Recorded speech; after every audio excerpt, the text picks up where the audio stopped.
हम लोग जो है नाभिकीय संलयन के बारे में बात करने जा रहे हैं। किसके बारे में बात करने जा रहे हैं? नाभिकीय संलयन के बारे में बात करने जा रहे हैं। यह नाभिकीय विखंडन से ज्यादा ऊर्जा इसमें मुक्त होती है। नाभिकीय संलयन में नाभिकीय विखंडन से ज्यादा ऊर्जा मुक्त होती है, लेकिन इसके लिए बहुत सारी चीजों की जरूरत होती है, बहुत सारे कंडीशन होते हैं जो हर जगह नाभिकीय संलयन कराना असंभव की तरह लगता है। ठीक है ना। सबसे पहले हम लोग जानेंगे कि नाभिकीय संलयन होता क्या है। यहाँ पे मैट्रिक बोर्ड में किस तरह के प्रश्न पूछे जाते हैं, इस तथ्य से संबंधित उस पर ज्यादा से ज्यादा हम लोग फोकस करेंगे और वही चीजों को बहुत बढ़िया से देखेंगे जो एग्जाम के लिए उपयोगी हो और आपको समझ में भी आए।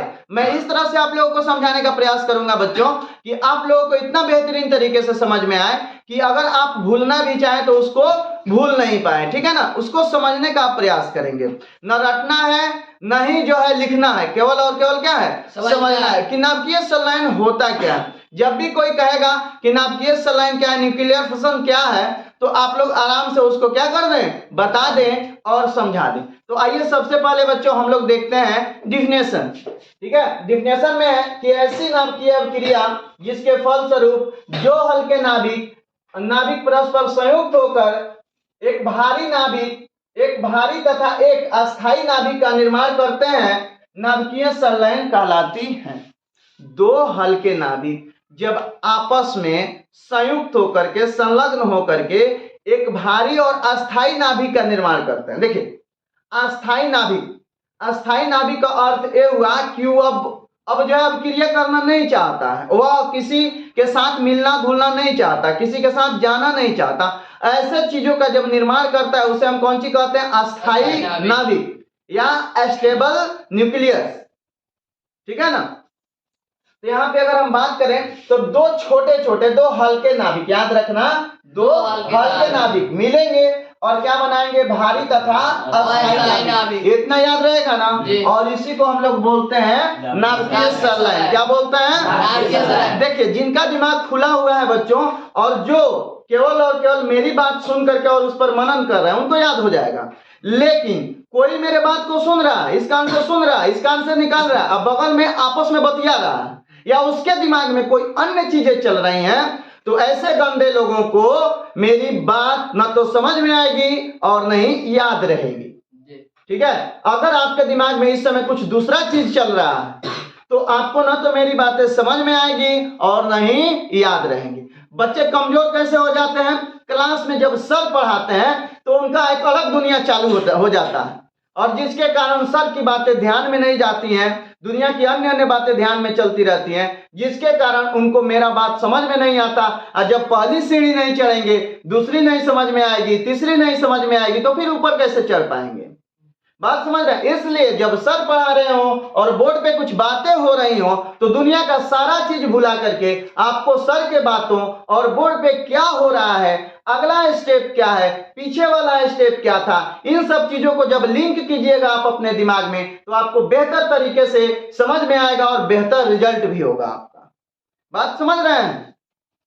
चलिए अब आगे बढ़ते हैं बच्चों। और इस अभिक्रिया में ऊर्जा की जो है विपुल राशि मुक्त होती है। इस अभिक्रिया में ऊर्जा की विपुल राशि, बहुत लार्ज अमाउंट ऑफ जो है एनर्जी इससे निकलता है। ठीक है ना। देखिए यहाँ पे 1 ग्राम केवल हाइड्रोजन से 1 ग्राम हाइड्रोजन से 62 × 10⁹ जूल एनर्जी मुक्त होता है। कहाँ, सन में। कहाँ, सन में, सूर्य में 1 ग्राम हाइड्रोजन से बच्चों 62 × 10⁹ जूल जो है एनर्जी क्या होता है, मुक्त होता है। ठीक है। और देखिए पृथ्वी की अगर हम बात करें तो 1 ग्राम कोयले से, कोल से केवल 350 जूल ही एनर्जी निकलती है। तो आप लोग अनुमान लगाइए कि नाभिकीय संलयन अभिक्रिया कितना मात्रा में, कितनी ज्यादा मात्रा में, 9 को 0, 62 × 9 को 0, इतना 1 ग्राम हाइड्रोजन का संलयन होगा तो इतना निकलेगा। बात समझ रहे हैं आप। और यहाँ पे देखिए 1 ग्राम आप कोयला जलाएंगे तो मात्र इतना ही निकलेगा। तो नाभिकीय संलयन अभिक्रिया में ज्यादा मात्रा में, बहुत ज्यादा मात्रा में एनर्जी निकलती है कि नहीं है। चलिए आगे बढ़ते हम लोग। आखिर ये होता क्या है। तो देखिए 2 गो कण है, एगो न्यूट्रॉन और एगो न्यूट्रॉन। न्यूट्रॉन में क्या होता है, तो इसका एक, इसमें क्या होता है, प्रोटॉन और एक क्या होता है, न्यूट्रॉन। इसमें क्या होता है, एक प्रोटॉन और एक न्यूट्रॉन। तो प्रोटॉन और न्यूट्रॉन को जोड़ोगे तो एटॉमिक मास बनता है। ठीक है ना। और यह एटॉमिक नंबर है, ये भी क्या है, एटॉमिक नंबर। तो दो गो न्यूट्रॉन जब आपस में जुटेगा, दो गो न्यूट्रॉन कण है, न्यूट्रॉन क्या है, एक कण है, एक पार्टिकल है, ठीक है। तो जब दो गो न्यूट्रॉन जब आपस में जुटेगा तो ट्रिटॉन बनता है। क्या बनता है बच्चों? ट्रिटॉन। और ट्रिटॉन में क्या होता है, दो ठो न्यूट्रॉन होता है और एक ठो प्रोटॉन होता है, दो ठो न्यूट्रॉन होता है और एक ठो क्या होता है, प्रोटॉन। और इसमें का एगो प्रोटॉन ये क्या हो जाता है, बाहर हो जाता है। जैसे अब क्रिया के लिए जो मैंने संकेत लिया उसको देख लो, यहाँ पे ए है न्यूट्रॉन, ए है न्यूट्रॉन, दोनों न्यूट्रॉन आपस में जुटेंगे, न्यूट्रॉन बनेगा, एक हाइड्रोजन बनेगा और क्या होगी, एनर्जी इसमें मुक्त होगी, ठीक है ना। चलिए आगे बढ़ते हैं। इस प्रोटॉन को आप 11H से क्या कर सकते हैं, दिखा सकते हैं प्रोटॉन को केवल, और इसमें क्या मुक्त होती है, एनर्जी इसमें भी मुक्त होती है। अब देखते हैं नेक्स्ट स्टेप, पहला स्टेप था, दूसरा स्टेप देखेंगे यहाँ पे आप लोग।